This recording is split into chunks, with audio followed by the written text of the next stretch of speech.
¿Están viendo mis imágenes?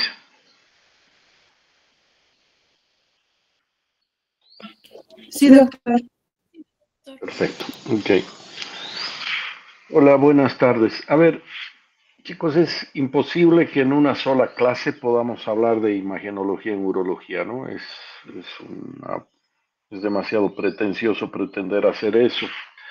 Pero voy a tratar en esta hora que vamos a tener de clases, irlos tratando de motivar a que se acostumbren a ir mirando las imágenes y en la medida que vas mirando las imágenes y leyendo posteriormente los informes, uno va aprendiendo. Entonces, este es el plan que uno debe tener siempre. Siempre miren primero las imágenes, traten de encontrar toda la información que les parece que hay en esas imágenes y después lean el informe. En la medida que van haciendo esto, va a llegar un momento donde ustedes se van a dar cuenta que a veces miran más cosas de los que los radiólogos han podido ver. Entonces, esta es una buena forma de aprender. Entonces, la, la clase vamos a tratar de ir viendo distintas modalidades de imágenes en urología para poder tener una claridad de qué es lo que está pasando. Probablemente uno de los exámenes que más ha ayudado durante muchos años ha sido la urografía excretora y básicamente tenía una característica que te daba una visión integral de vía urinaria y era un examen ideal para el estudio de hematuria. Hoy este examen ha sido reemplazado por la por la tomografía axial computada. Entonces, no significa que ya no se haga y que ha desaparecido, pero hay que entender que este examen hay que utilizar material de contraste y los contrastes iodados tienen en los pacientes algunos problemas. Uno de ellos son alergias, que a veces estos contrastes, tanto en tomografía como en urografía, que es el mismo, pueden producir reacciones de hipersensibilidad severas que pueden desde un rash alérgico hasta shock anafiláctico y muerte, se ha descrito.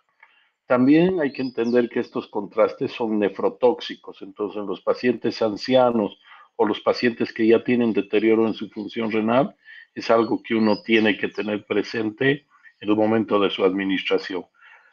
Como son sustancias hiperosmolares, también esto condiciona problemas en los pacientes con insuficiencia cardíaca. Entonces, cuando se dejan estos contrastes en pacientes que se van a hacer urografías o tomografías, hay que tener presente esto. Cuando uno hace una urografía hay que preparar a los pacientes el día antes porque la idea es de que cuando veamos una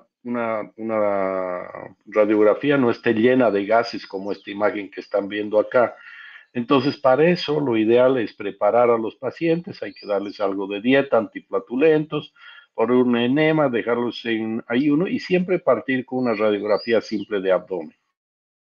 Cuando uno mira una radiografía simple de abdomen, hay que tener presente las estructuras que están en esta radiografía y lo que tenemos que ver.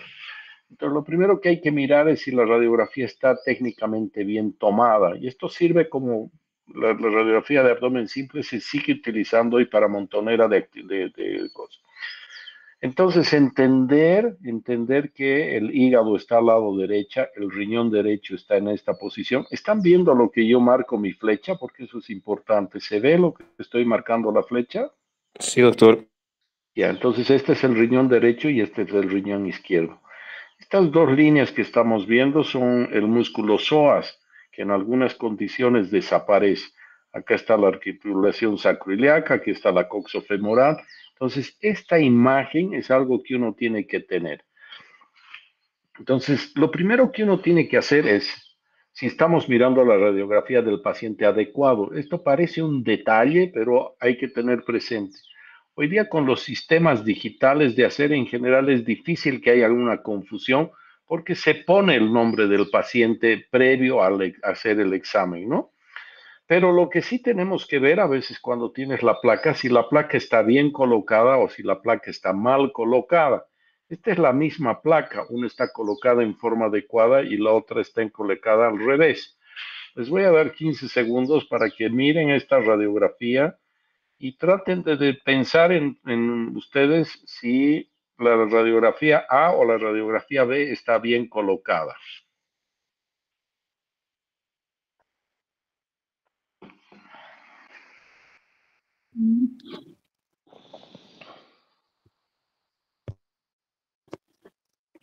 ¿Alguien se... La A es la correcta, doctor.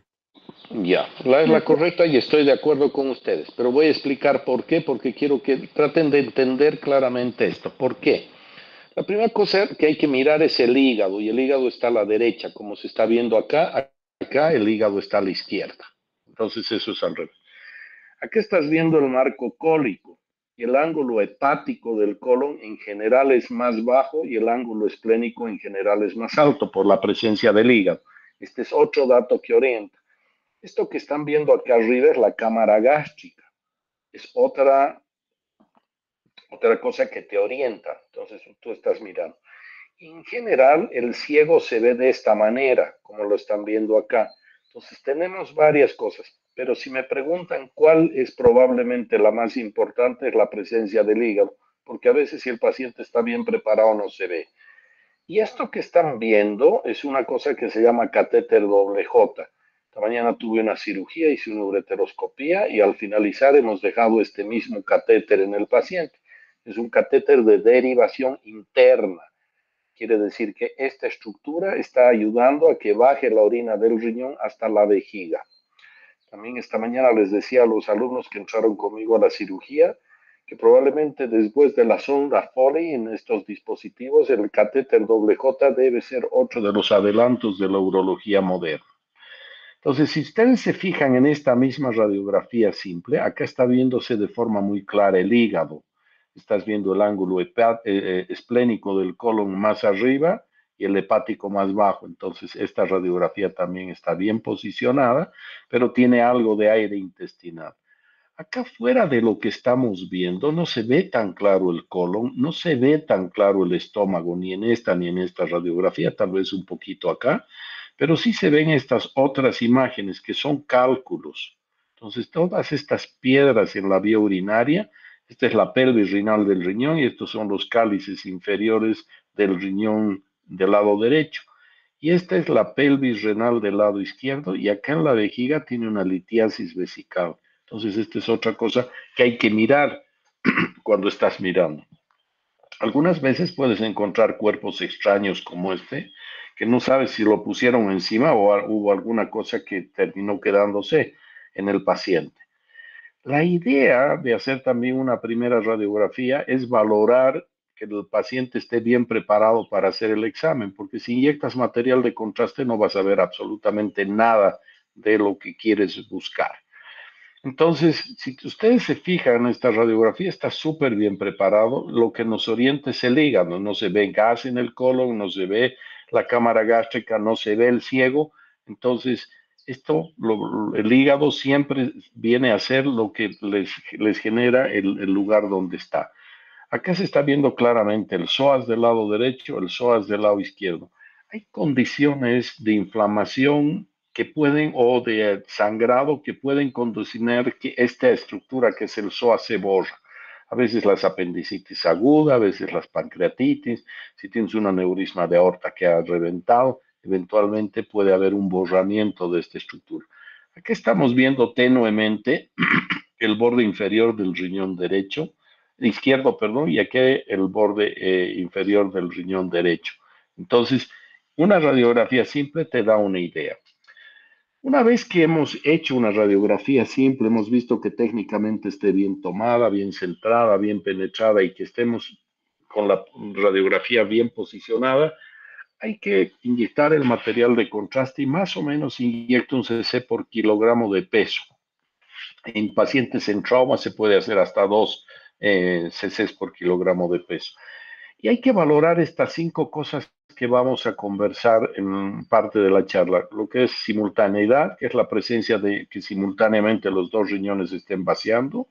Bilateralidad, que es que los dos riñones estén funcionando. La forma, el tamaño y la posición de los riñones.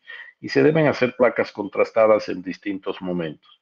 Entonces, acá podemos decir que si hay simultaneidad, simultáneamente los dos riñones están eliminando material de contraste, hay bilateralidad, está el riñón derecho, está el riñón izquierdo, la forma de los riñones, que tiene forma como de un haba o de una habichuela, se ven normales, Y los cuerpos vertebrales en el fondo son entre 3 y 4 cuerpos vertebrales que miden los riñones, entonces acá podemos decir que los 5 parámetros están presentes.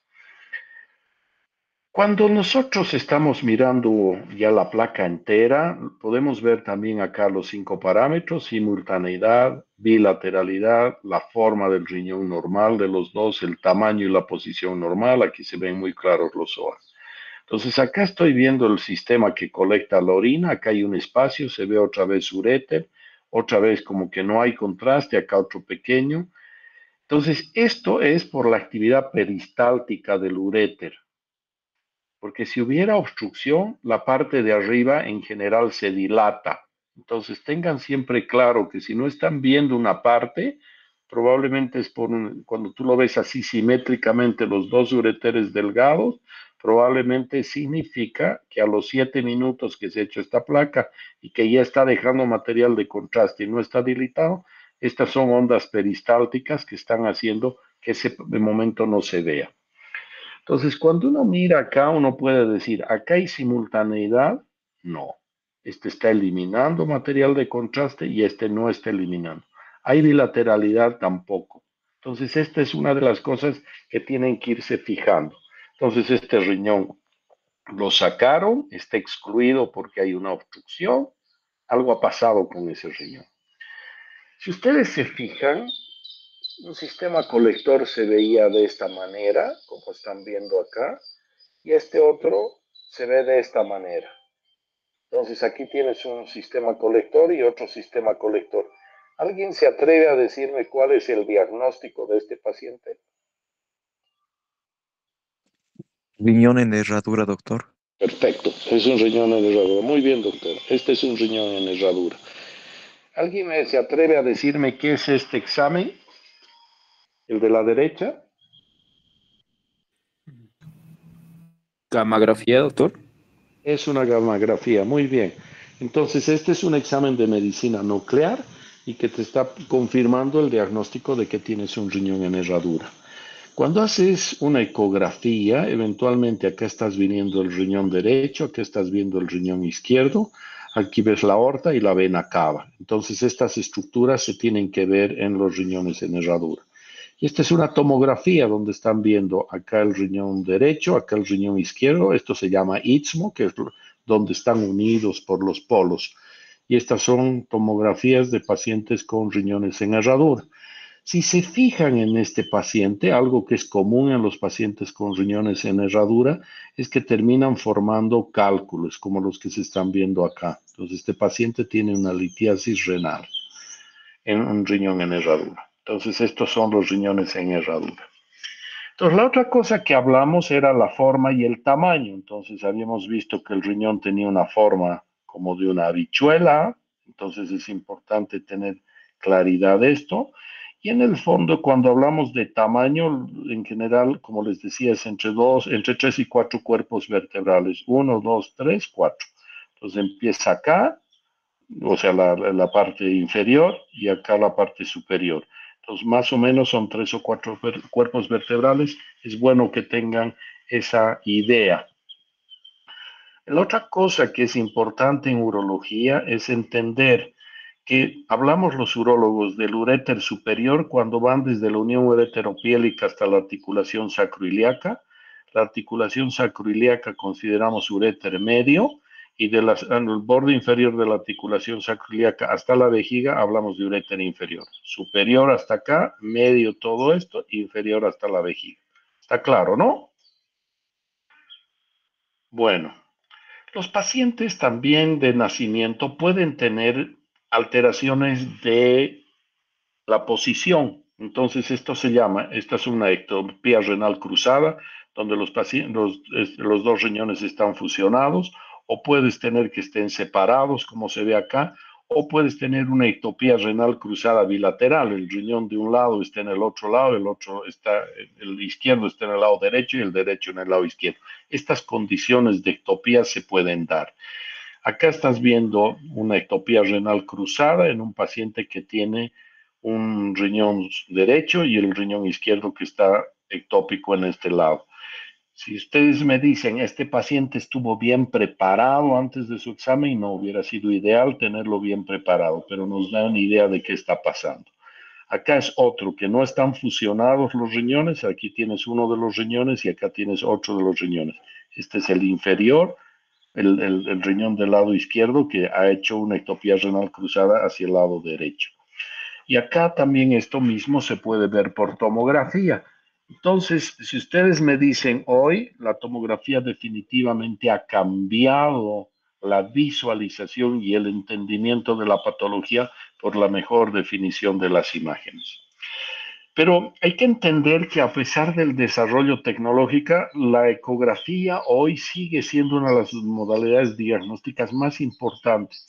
Y tiene que ver con que los equipos han mejorado muchísimo, los equipos, las personas están cada vez más entrenadas en el manejo, el equipamiento que se tiene en general lo puedes transportar de distintos lugares, tiene un inconveniente que es operador dependiente, pero la ecografía ha tenido grandes avances.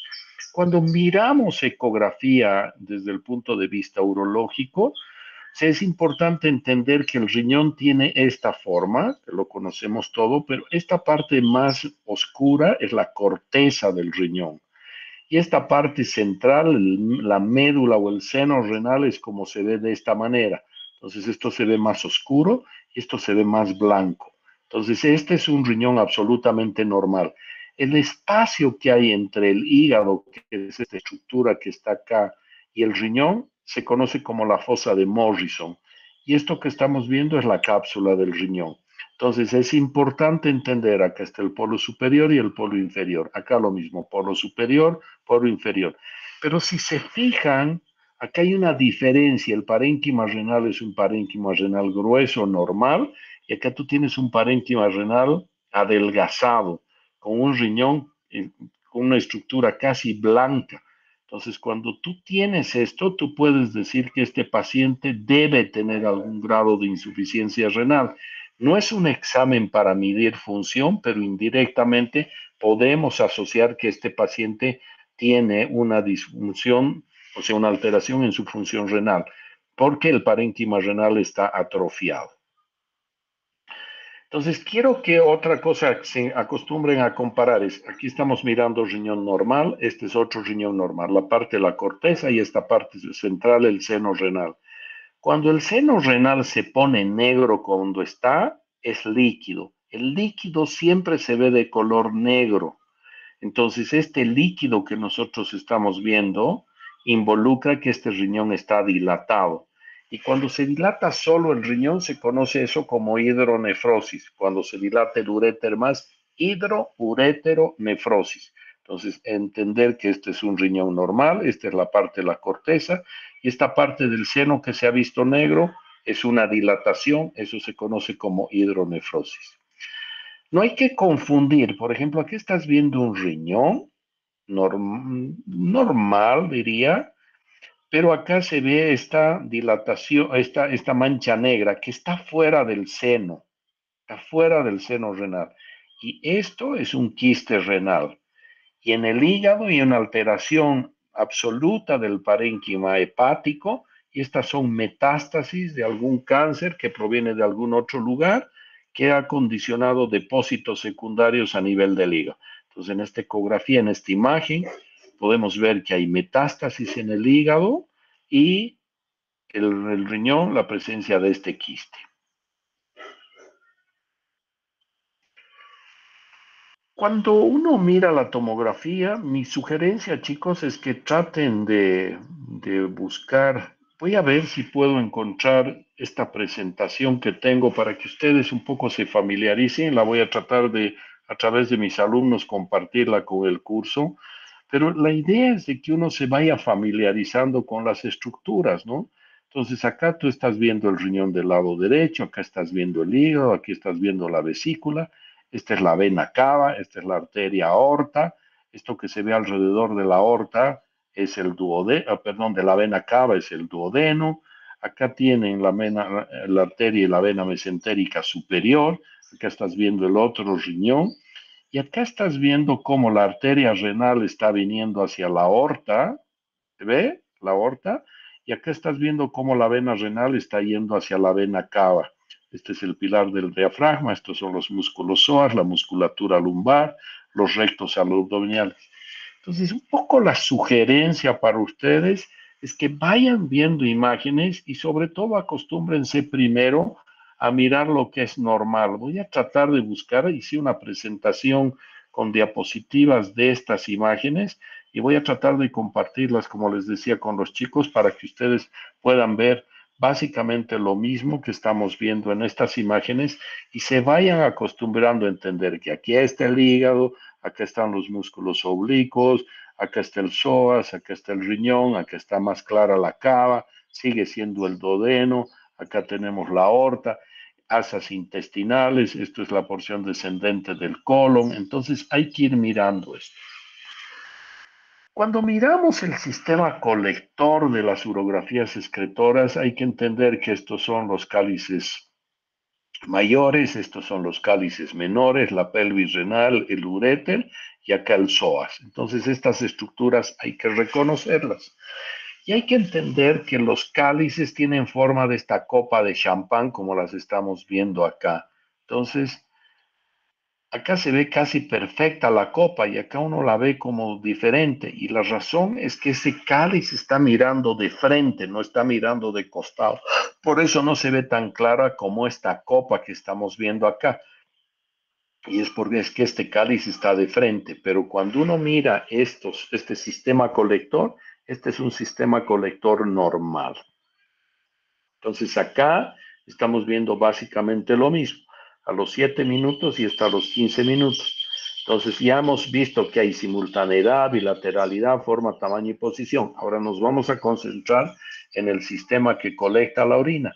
Y es una urografía excretora absolutamente normal. No se olviden que estos espacios donde se ve contraste, no se ve nada y aquí se vuelve a ver contraste y desaparece, es básicamente por ondas peristálticas. Lo mismo estamos viendo acá. Se fijan que ha cambiado la característica de esta imagen a esta imagen. Acá no se veía el uréter proximal y acá, aquí se ve el uréter proximal hasta acá y acá simplemente hay un pequeño esbozo acá. Y esto tiene que ver con estas ondas peristálticas. Entonces aquí estás viendo mejor el uréter del lado derecho y acá mejor la parte distal del uréter. Hemos dicho uréter superior hasta acá, medio hasta acá, inferior hasta la vejiga. Y después de que tú has hecho una placa de llenado, debes hacer una placa postmiccional para ver cómo se vacía la vejiga. Entonces, esta es una urografía excretora normal.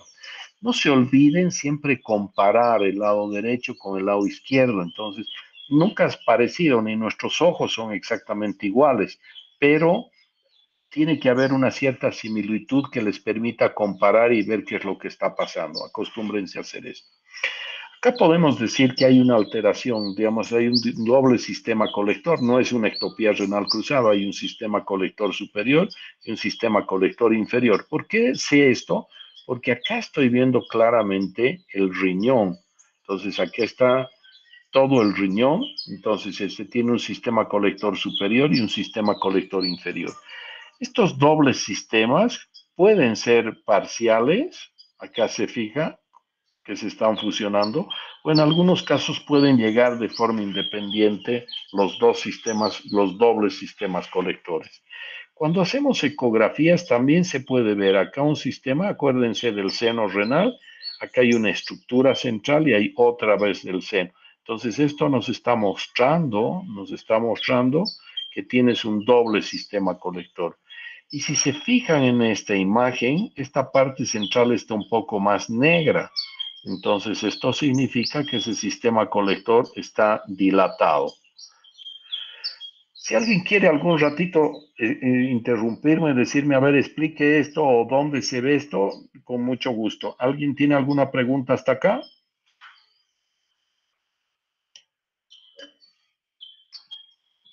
¿Me están Sí, oyendo? doctor. ¿Dónde hacemos la inyección del contraste? Endovenosa. Buena tu pregunta, doctor. Es endovenosa, la vena. En general es una vena periférica. Hay una vena periférica.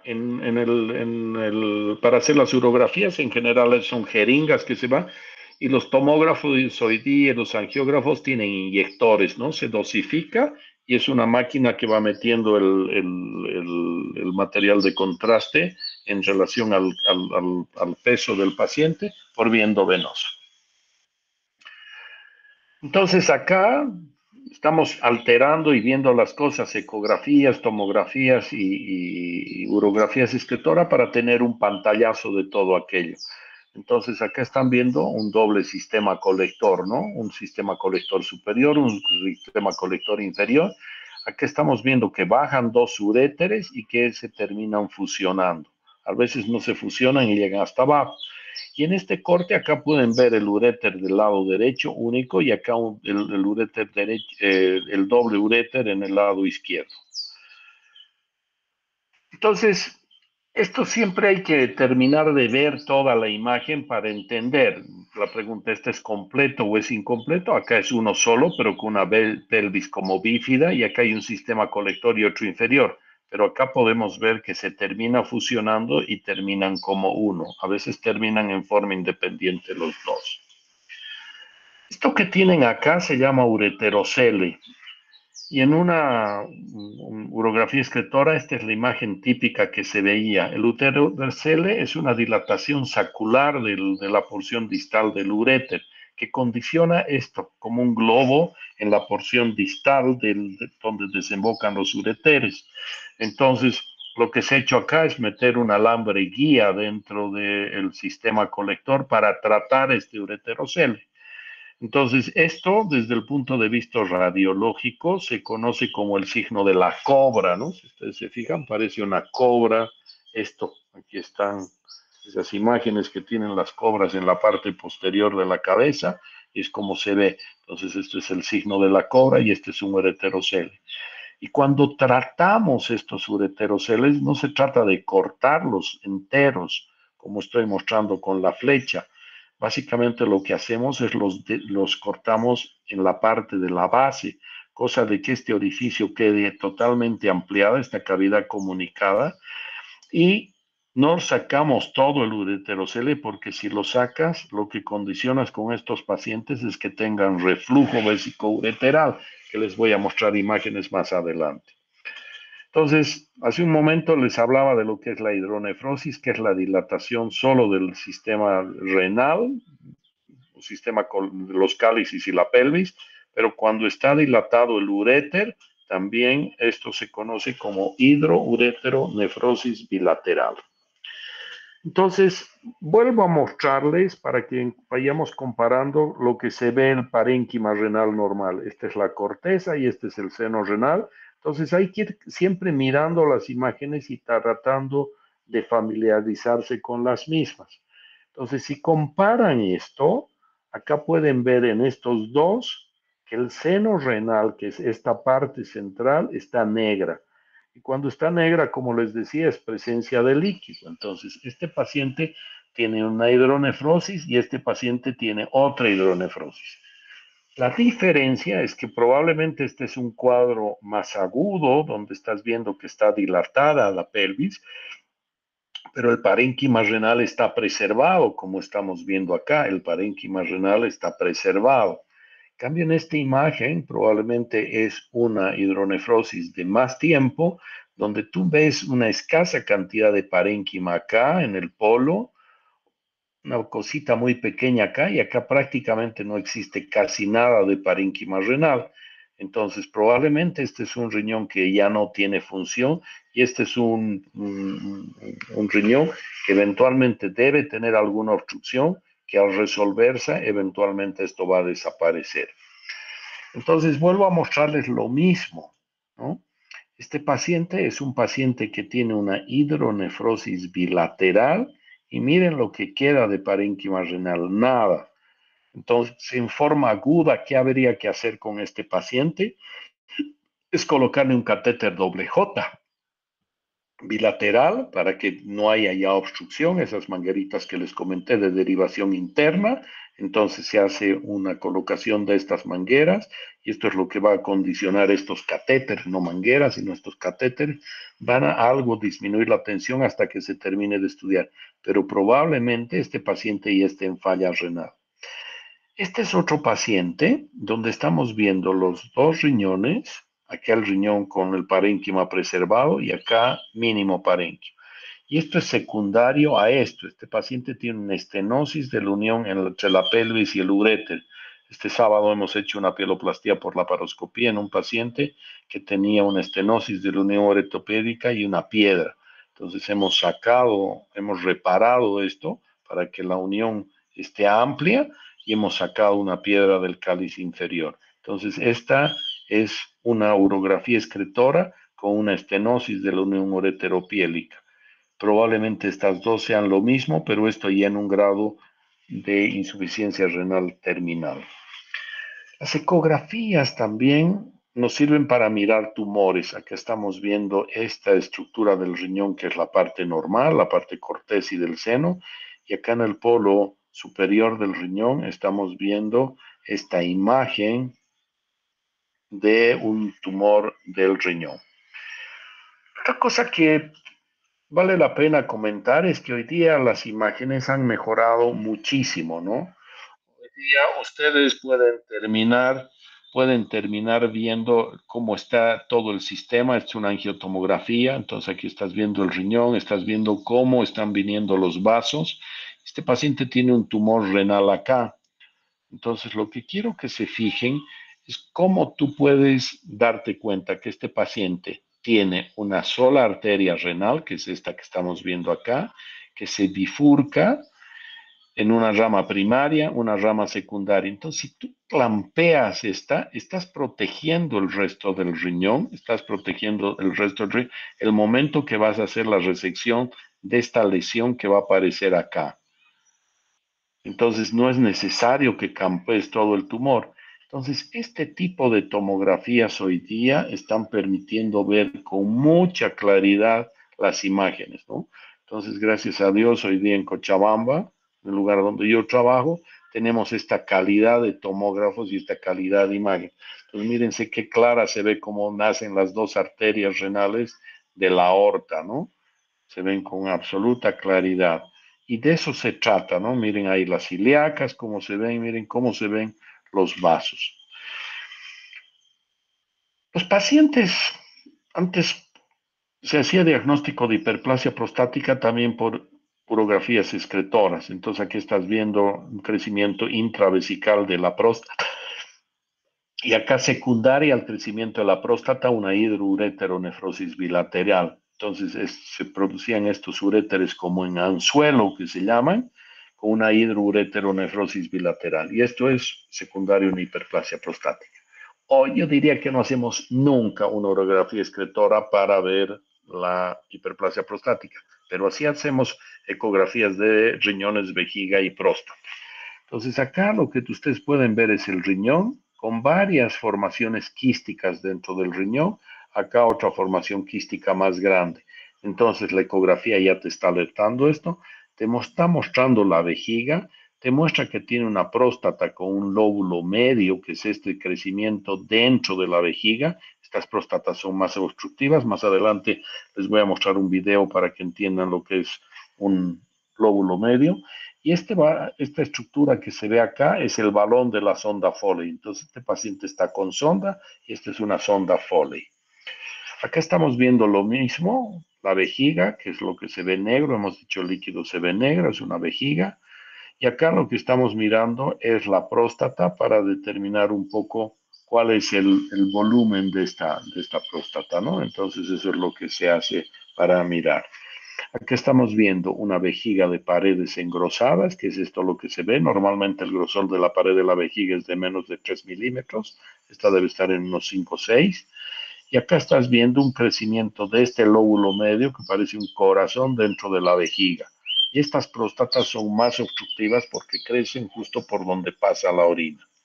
Entonces, esta es la imagen cistoscópica de un paciente. Prácticamente no tiene los lóbulos laterales, no hay casi nada de lóbulo lateral, y este es un lóbulo medio. Esta mañana he operado un paciente, los alumnos míos que entraron han visto, y básicamente era lo mismo, ¿no? Paciente con una próstata muy chiquita, pero que tenía este lóbulo medio que hacía muy obstructivo. Entonces, estos pacientes, cuando tú los operas, haciendo ya un corte, ya los has desobstruido. Si lo dejáramos así, este paciente ya mejoraría muchísimo, ¿no? La ecografía también te sirve para mirar estructuras con los que tú tengas alguna sospecha. En este paciente pedimos una ecografía que se veía estas calcificaciones. Esto es compatible con un tumor benigno porque se ven estructuras de distintos colores, unas más grises y otras más blancas. Y eso hay un tumor benigno que se llama angiomiolipoma, que son unos tumores benignos que tienen componentes de vasos, de músculo y de grasa, ¿no? Angiomiolipoma. Entonces esto parece un angiomiolipoma, pero en el parénquima tiene también esta otra calcificación. Entonces este paciente teníamos alguna duda y son unas calcificaciones que le hemos pedido una tomografía y hemos decidido observar a este paciente. Otra cosa que se ve en las ecografías que nos sirven es ver los jets ureterales, lo que la orina está eyaculando desde el uréter hacia la vejiga. Y eso con un ecodoppler lo puedes mirar y lo puedes medir. Capacidad de vejiga, una de las cosas, y orina residual postmiccional. Esto es importante el momento de evaluar cómo tu paciente se está comportando desde el punto de vista funcional en la evacuación de su vejiga. Entonces, este paciente es un paciente que tiene varias cosas. Aquí tiene el riñón. Este riñón está dilatado. Este riñón está dilatado. La otra cosa que vemos, esto negro sigue siendo vejiga. Acá estamos viendo un lóbulo medio, que este lóbulo que se está entrando dentro de la vejiga, lóbulo medio, la vejiga de paredes engrosadas. Y esto que se ve como un globito acá se llama divertículo. Entonces, este señor tiene una hidroureteronefrosis bilateral, probablemente, con una vejiga de paredes engrosadas, con la presencia de divertículos y una próstata con un lóbulo medio. Entonces, el mensaje es que si a ustedes les llega un paciente como este, no es estar derivando al médico. Este paciente lo que tiene es una indicación absoluta de colocar una sonda. Entonces, si tú dejas a este paciente en esta condición, esta hidronefrosis va a ir atrofiando parénquima hasta que el paciente va a terminar perdiendo la función renal. Entonces, el plan con este paciente es mantenerlo con sonda que te permita preservar la función del riñón. Esta es otra radiografía simple de abdomen donde se ve esta calcificación. Si le ponemos material de contraste, se trata de cálculos. Entonces, este paciente es un paciente con un cálculo en el uréter distal. El paciente que operé esta mañana tenía un cálculo que estaba cerca de este tamaño, de aproximadamente 1 centímetro de diámetro. Entonces, las placas simples, a veces una placa simple te puede orientar y casi en todos los hospitales hay, y tú puedes ver que este paciente tiene una litiasis renal bilateral, que cuando haces una placa puedes mirar que está en el uréter, esta imagen que está acá está en el uréter, entonces esta es la que está ocasionando la obstrucción. Y cuando le haces una ecografía al paciente puedes ver que tiene el parénquima renal presentado, una hidronefrosis, y este es el uréter proximal. En la salida del uréter proximal se ve esta imagen. ¿Por qué sabemos que hay un cálculo? Porque genera esta sombra acústica posterior. Esa sombra acústica es el ultrasonido que no ha logrado pasar la piedra y que está evitando que pase el ultrasonido a través de esta piedra y genera como esta ventana.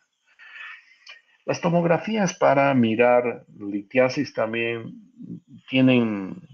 son definitivamente lo mejor que se puede hacer. A ver, si vamos avanzando un poco en esto, voy a ir mostrando un poco las cosas para que vayan viendo. Entonces aquí está el hígado. Miren qué bien se ven los pilares del diafragma. Este es el diafragma. Acá está la aorta, asas intestinales en el resto de la tomografía. En este corte estamos empezando a ver, miren qué claridad con la que se ve el vaso, los vasos esplénicos, es lo que está, aquí se está empezando a ver el polo superior del riñón. Aquí en forma muy clara también estamos viendo el páncreas. En forma muy clara también estamos viendo el páncreas. Y acá vamos a empezar a mirar los riñones. Entonces, los riñones también se pueden ver de forma muy clara y sobre todo las piedras. El examen de elección para mirar piedras, aquí estamos viendo el riñón con una piedra muy grande en la pelvis y la porción proximal del uréter. Y acá en el cáliz tiene otra piedra. Entonces estamos viendo el resultado de esta tomografía. Entonces cuando hacemos un corte coronal, esto es lo que estamos viendo, ¿no?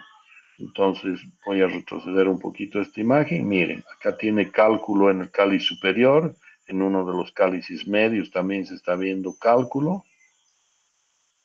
En el cáliz inferior se está viendo este otro cálculo y acá en la pelvis renal estamos viendo este otro cálculo grande.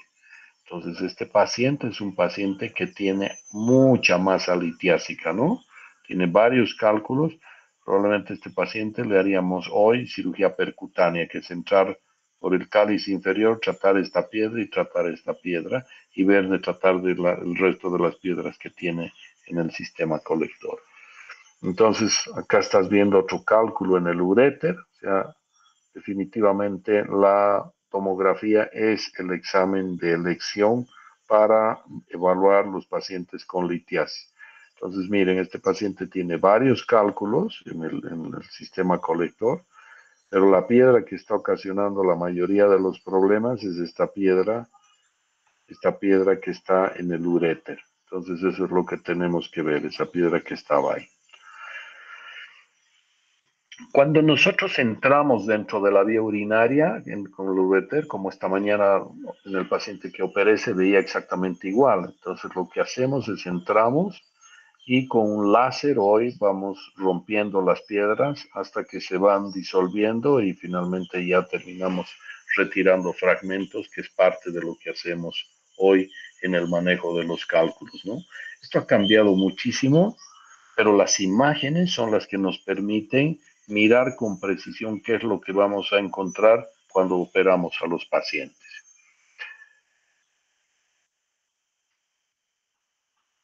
Este paciente es un paciente que tiene una litiasis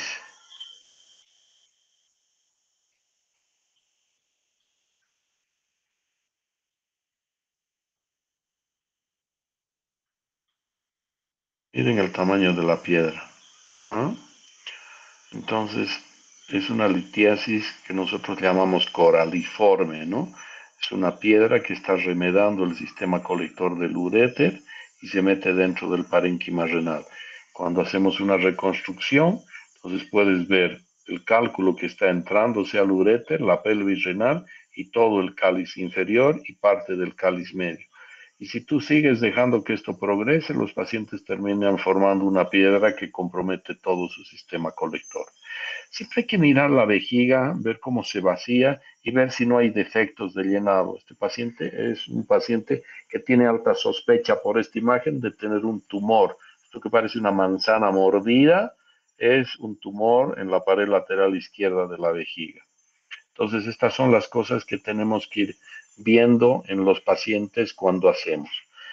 Algunos pacientes, si se acuerdan, hablábamos de estas copas de champán y acá esto está como alterado, aquí están como amputados los cálices. Esto es algo común de ver, esta imagen de acá es la misma de acá, esto es algo común de ver en Bolivia, no se ve mucho en otros lugares. Y estos son los pacientes que tienen tuberculosis. Entonces, la tuberculosis empieza amputando los fornix de los cálices, después los amputa los cálices y vienen alteraciones posteriores. Entonces, fijan, ya no hay esa copa de champán acá porque la tuberculosis se ha ido comiendo el sistema colector. Esta paciente era una residente de medicina interna en la Caja Nacional, que hoy día es nefróloga, y esta doctora consultó conmigo, le hicimos una urografía excretora, y si se fijan, acá está el sistema colector superior, deformado total, no se ve el medio y no se ve el inferior. El uréter medializado no es un uréter que baja como normalmente baja, sino que este termina como un palo ahí pegado hacia la columna. Y acá igual, alteraciones severas del sistema que colecta la orina.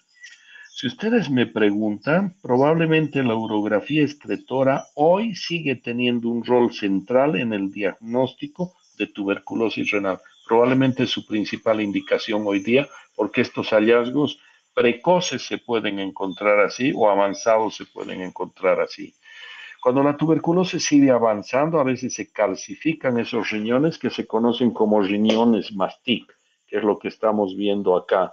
Todas estas calcificaciones que terminan afectando la función del riñón y condicionando insuficiencia renal y los pacientes terminan con frecuencia yendo a diálisis, ¿no?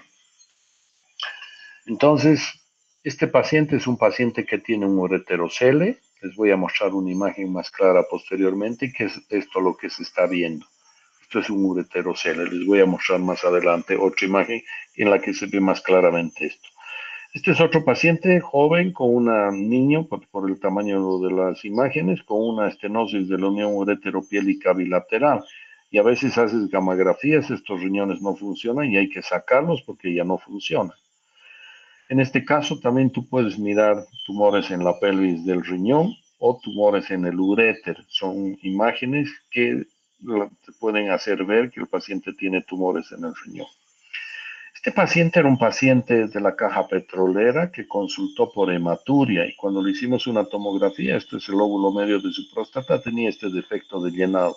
Este paciente es uno de los primeros que le hicimos una cistectomía radical con vejigas continente y hasta hoy sigue vivo, debe tener casi 30 años de sobrevida. Esta es una placa simple de abdomen, ¿no? Tú haces una placa simple de abdomen y acá estás viendo esta calcificación y acá estás viendo esta otra. Cuando administramos contraste, tú puedes ver que ahí tiene una piedra y acá tiene otra piedra. Entonces en el sistema colector superior y esta en la pelvis y sistema colector medio. Este paciente es un paciente que tiene una hidroureteronefrosis izquierda, pero acá estamos pudiendo ver que hay un tumor que está desplazando los uréteres y la vejiga. Acá tienes otro paciente con otro tumor que probablemente es un mioma, que es un tumor ginecológico, un tumor uterino, que toda esta sombra que están viendo ustedes acá es el mioma. Y eso está condicionando una alteración de una desviación del sistema colector.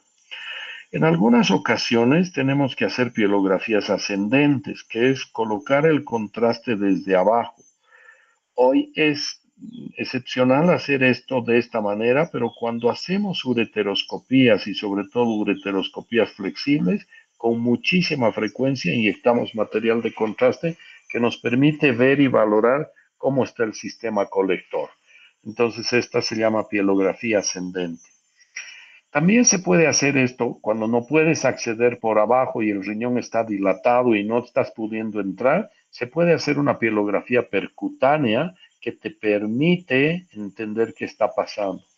Y en este momento tengo una paciente portadora de una tuberculosis que está en tratamiento, que tiene una microvejiga tuberculosa, estaba en insuficiencia renal, tiene el riñón derecho excluido y hemos colocado una sonda de nefrostomía con la que está hasta hoy. Y con eso la paciente ha recuperado la función renal y está viviendo a expensas de eso. Es posible que esa mujer va a tener que vivir solo con esa, con ese, con ese con ese catéter, con esa nefrostomía de por vida. Esta mañana les preguntaba a los alumnos que entraron conmigo a quirófano en cuántas porciones se divide la uretra. Me decían 3 y en realidad son 4. La uretra se divide en una uretra anterior y una uretra posterior. Esta de acá es la uretra posterior, que es parte de la uretra prostática, y donde está el esfínter, eso se conoce como uretra membranosa. Entonces, la parte posterior es la uretra prostática y membranosa, y la parte anterior es la uretra peniana, y cuando los dos cuerpos cavernosos se van hacia el isquion para insertarse, la uretra se ensancha y esta zona se llama y se conoce como bulbo uretral. Entonces, lo que se tiene que hacer es, en algunas ocasiones, hacer uretrografías y sobre todo cuando hay traumas en la uretra o cuando se sospecha de una lesión obstructiva en la uretra. Entonces, normalmente cuando hacemos una uretrografía hay que hacerla a 45 grados, no antero-posterior, porque si no esta curva no se ve, tú la ves como aplanada. En cambio, si te pones en 45 grados, no sé si acá hay una imagen, no, creo que no hay, se desdobla la uretra y te permite ver la uretra peniana. Esta es la parte de la uretra vulvar, esta es la uretra membranosa y esta es la próstata. Entonces es importante entender que esto es lo que tenemos que ver. En el caso de este paciente, es un paciente con un trauma uretral que le han hecho probablemente una cistostomía, entonces han metido material de contraste a la vejiga por la cistostomía y están metiendo material de contraste por la uretra y se ve extravasación y no hay entrada del contraste hacia la vejiga.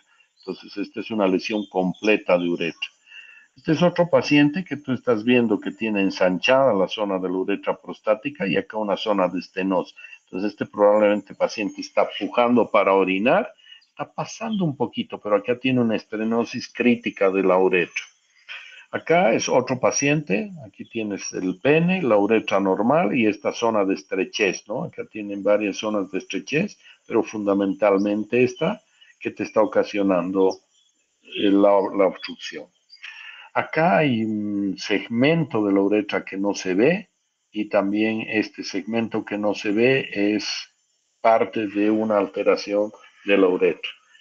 A veces tú tienes que esto es normal y los pacientes que se operan de próstatas pequeñas, estos pacientes pueden hacer una estrechez del cuello de la vejiga, una esclerosis del cuello de la vejiga o contractura también que se llama del cuello de la vejiga y que produce una amplia obstrucción. Entonces aquí estás viendo una uretra normal en todo este segmento y acá una zona estrecha, ¿no? La cistografía también es un examen que nos sirve, pero básicamente para 3 o 4 cosas. Uno es para estudiar a niños con infecciones urinarias febriles y básicamente es en busca de una patología que se llama reflujo vesicoureteral. Entonces el reflujo en los niños hay que estudiar y la razón es que en el niño la infección urinaria febril condiciona cicatriz y la cicatriz disminuye la función. En los pacientes que tienen traumas de vejiga, que está sospechando ruptura de vejiga, se tiene que hacer una cistografía y junto a los estudios subrodinámicos en el estudio funcional de la vejiga. Entonces, esta es una cistografía normal. Ahí está la vejiga llena que está en proceso de vaciamiento. Ahí estamos viendo la uretra prostática. En algunos pacientes pueden haber grados de reflujo. Cuando llega hasta el uréter medio, grado 1. Cuando llega hasta el sistema colector sin deformar, grado 2. Cuando lo empieza a deformar un poco, grado 3, cuando la dilatación es más severa, 4, y cuando hay una gran tortuosidad, el reflujo grado 5.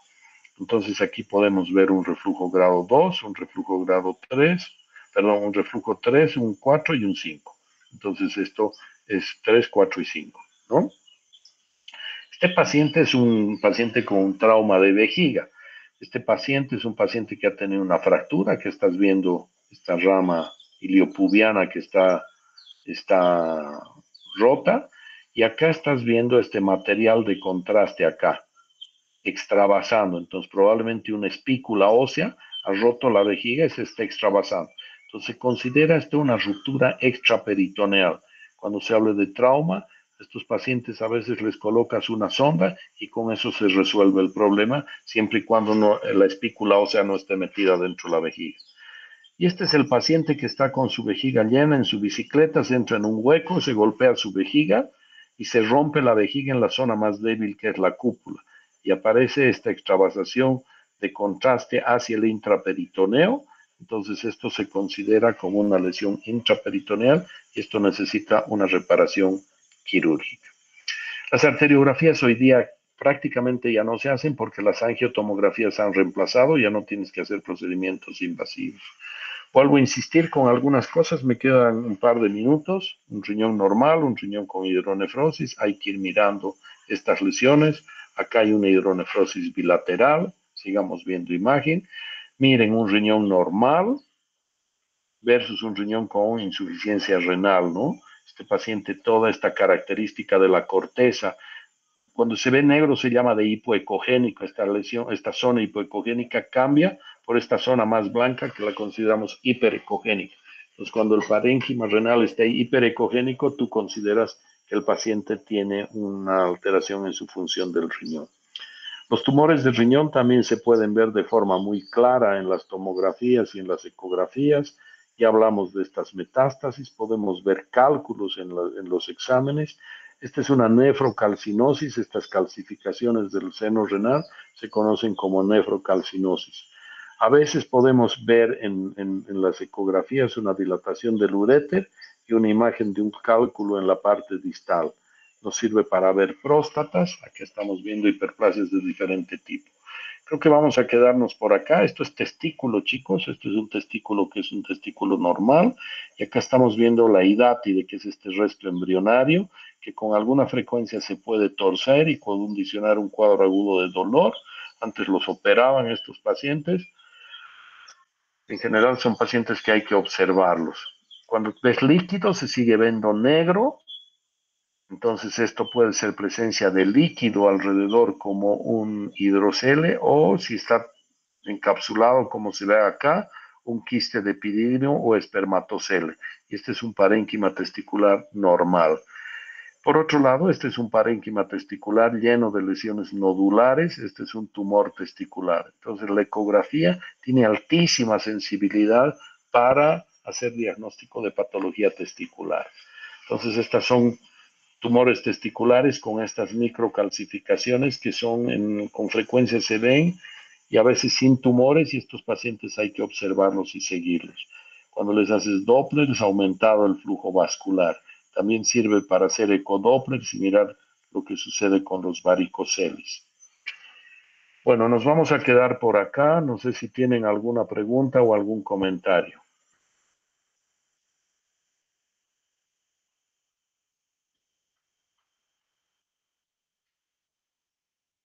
¿Hay alguna pregunta, chicos? Doctor, las hidronefrosis bilaterales, ¿con qué tipo de Perdón, espérenme un ratito, no estoy oyendo. Ahora sí. ¿Hay alguna pregunta? Sí, doctor.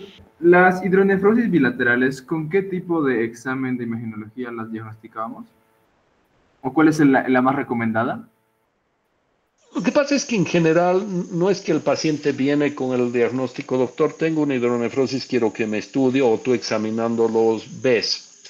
Entonces la pregunta es, si tengo una hidronefrosis bilateral, si me preguntas con qué se diagnostica hoy con más frecuencia, es con una ecografía.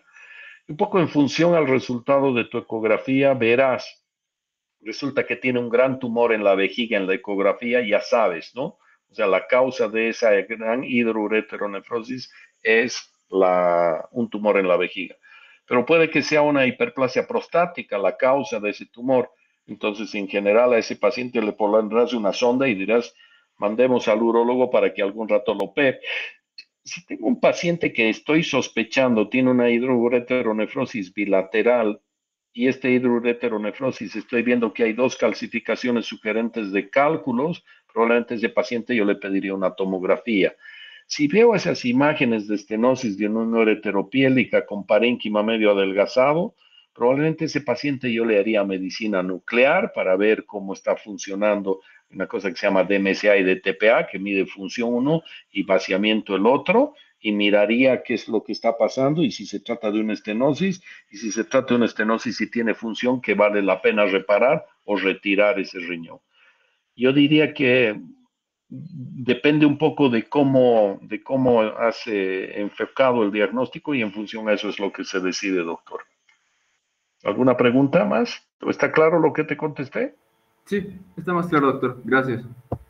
¿Alguna pregunta más a alguien, chicos? Las indicaciones, doctor, para las pielografías, ya sea ascendente y percutánea, ¿cuáles eran las principales?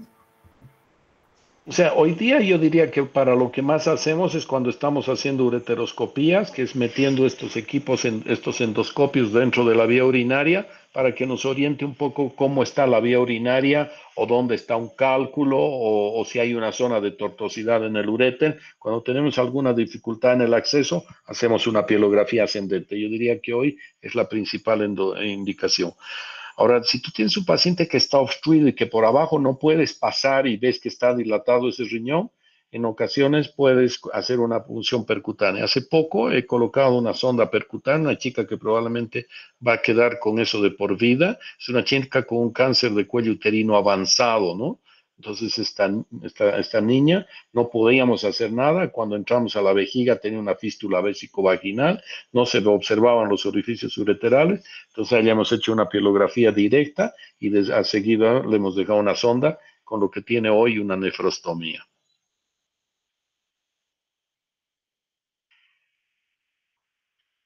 ¿Alguna comentario? Ya chicos, en un par de días creo que estamos de nuevo conmigo. Yo les agradezco. Nos vemos en la próxima clase y ya deben tener su siguiente clase en unos minutos. Que estén bien. Hasta luego. Gracias, doctor. Hasta luego. Hasta luego. Hasta luego, doctor. Hasta luego, doctor.